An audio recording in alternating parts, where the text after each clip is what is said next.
কাবা শরীফের ইমাম সাহেব উনি তো এই দাঁড়িপাল্লা ভোট দিতে পারবে না, তাহলে উনি কি জান্নাতে যাবে না? তো বিষয় হচ্ছে আসলে খুবই দুঃখজনক, যারা তাদের যে তারা যে বলে যে ভোট দিলে জান্নাতে জান্নাতে যেতে পারবে, তারা জান্নাতের টিকিট বিক্রি করছে সাধারণ মানুষের কাছে, তারা গিয়ে বুঝাচ্ছে।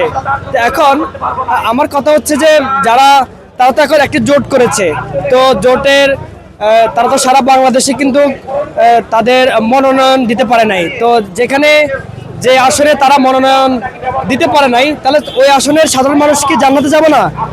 আরেকটা বিষয় আপনি দেখবেন যে আপনার কাবা শরীফের ইমাম সাহেব উনি তো এই দাঁড়িপাল্লা ভোট দিতে পারবে না, তাহলে উনি কি জান্নাতে যাবে না?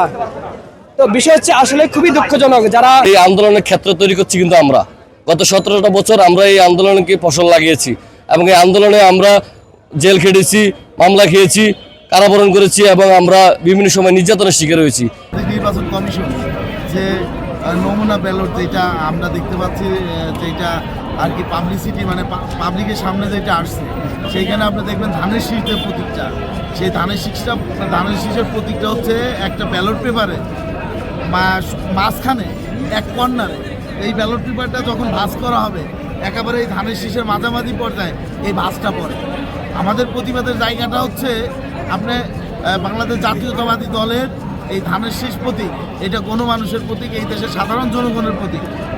এইখানে বৃদ্ধ বনিতা, ছোট বড়, আপনার শিক্ষিত, অল্প শিক্ষিত, স্বল্পভাষী সবারই কিন্তু এই ধানের শীষ প্রতীকটা একটা জনপ্রিয় প্রতীক। এই প্রতীকে যখন একজন 60 ঊর্ধ্ব বা 70 ঊর্ধ্ব একজন বয়স্ক মহিলা যখন যাবে ভোট দিতে বা ভোট কেন্দ্রে যখন যাবে, তখন এই ধানের শীষ প্রতীকটা খুঁজে